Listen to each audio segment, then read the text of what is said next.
So, I have decided to stop tracking my language learning time, and this is something that I really did not plan to do so soon.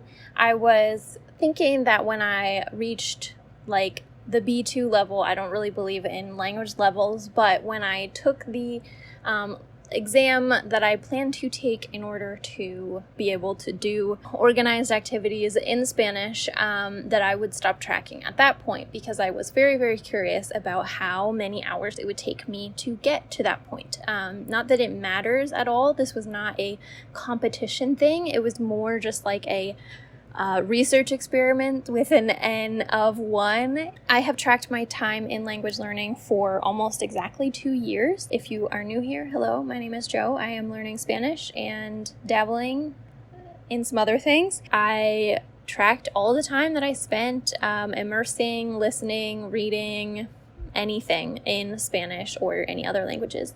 And this completely revolutionized my language learning. I can't really overstate how much it helped. I do not think it's something that everybody needs to do whatsoever. I am someone who does enjoy having stats, even if they're not always getting better.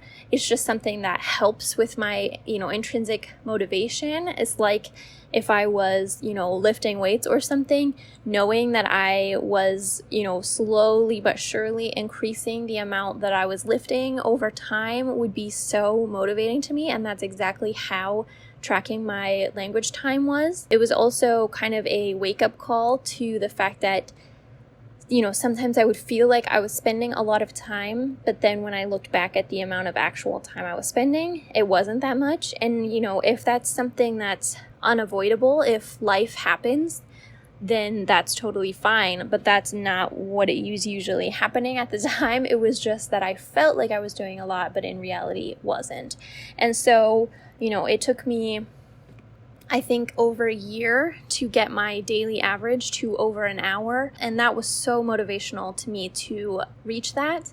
And then quickly from there, it increased even more. Ultimately, I have spent so much more time with Spanish because of this. And partially it's a cycle and effect. A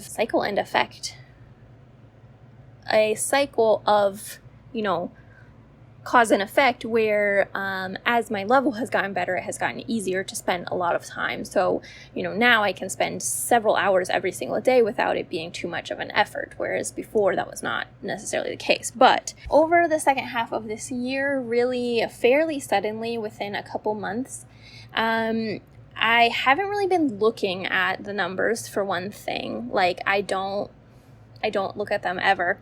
And it started to feel like a hassle in a way that it never did before. Because I know a lot of people talk about how they don't want to track their time because it doesn't feel natural to them. It would just be too much of a hassle. And for me, it never really felt that way. Genuinely didn't feel like a hassle for me most of the time until it did. And it wasn't even that it was like a problem necessarily. It was just that I kind of no longer felt any motivation to do it. And there were also, relatively minor things that I will get into of why it felt like I needed to stop. And it wasn't something, because when I first got the inclination that I didn't really want to do this anymore, I was like, well, I'll just keep doing it until the end of the year, or I'll keep doing it until I finish XY thing. And then I reached a point at which I was like, okay, I actually probably do need to stop doing this because several things. I found that if I didn't have a decent chunk of time, I would choose to do something else because it didn't feel worth it to do something in Spanish, if that makes sense. That was like, oh dear. And there were already things that I wasn't tracking. I've never tried to track the time on social media. And at least 50% of my social media is now in Spanish. So that's a large amount of time that has never been tracked. So it wasn't that I was that concerned about it. But again, part of my interest in tracking was for the purpose of knowing how many hours it took me to reach fluency or whatever we want to call it in Spanish. And so if I'm spending time that I'm not tracking, then that number starts to become even more meaningless than it was always going to be, because it was always going to be, just purely anecdotal approximation. This is kind of an all or nothing for me.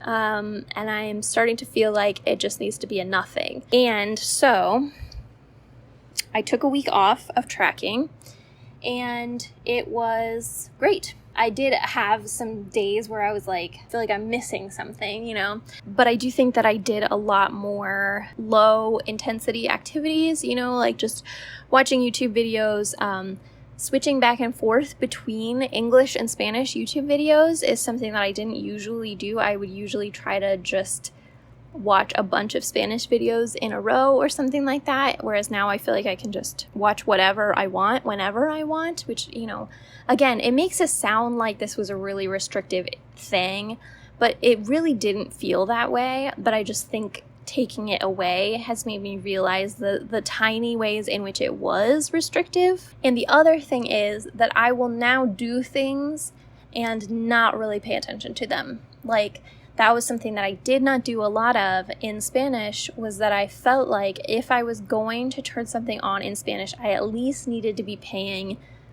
75% attention to it. Like, I will turn something on in English, like a YouTube video or something like that, and truly not listen to like any of it. Barely even get anything from it, because it doesn't matter. But I never felt like I could do that with Spanish. I felt like I had to be paying attention if I was doing something in Spanish, and now that has just been completely taken away. Like, I can just turn Spanish on and ignore it, which is something that I've never done really, extensively at least. I've always tried to pay attention.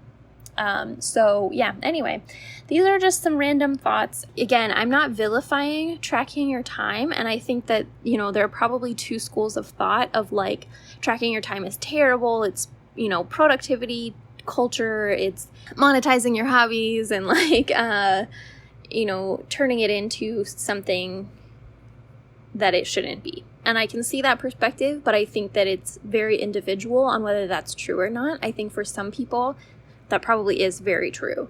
And I think for some people in certain points of their journey, that's probably true. Like, I think if I had forced myself to keep doing it when I no longer wanted to do it, that would have become true for me. Like, that would have been, I was doing it for the reason of grind mentality, or like, trying to sustain something that's no longer working for me. But I don't want to, throw the baby out with the bathwater, because again, I do feel like this was genuinely amazing for my language learning during the time in which it was useful for me. And so, I don't think that it has to be like, it can be the idea of, I value this thing, I value this culture and this language that I am a guest in, that I am joining, and therefore I want to ensure that I am dedicating the time to it.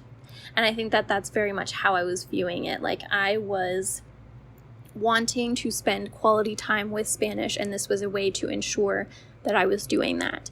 And now, Spanish and I are in a long-term committed relationship. We are never, ever, ever not getting back together. I'm sorry. I don't need to track my time with Spanish anymore. Like, we are tight like white on rice. I'm sorry to any ASL users that are watching. So yeah, I think there's totally a possibility that in the future I will go back to it. And I do want to say I will still do it for certain challenges. I think it will be really good to check back in and make sure that I haven't slipped into ignoring Spanish, but obviously there are other ways that would be indicators of that. If I'm not reading in Spanish like I normally do, if I'm not watching shows, but so far that hasn't been an issue. It's only been like 2 or 3 weeks, but yeah. So anyway, that is just the little update about tracking time, probably way more than anybody needed, but I would love to hear your comments about whether or not tracking time works for you, what you think about the whole thing, and I will see you in the next video.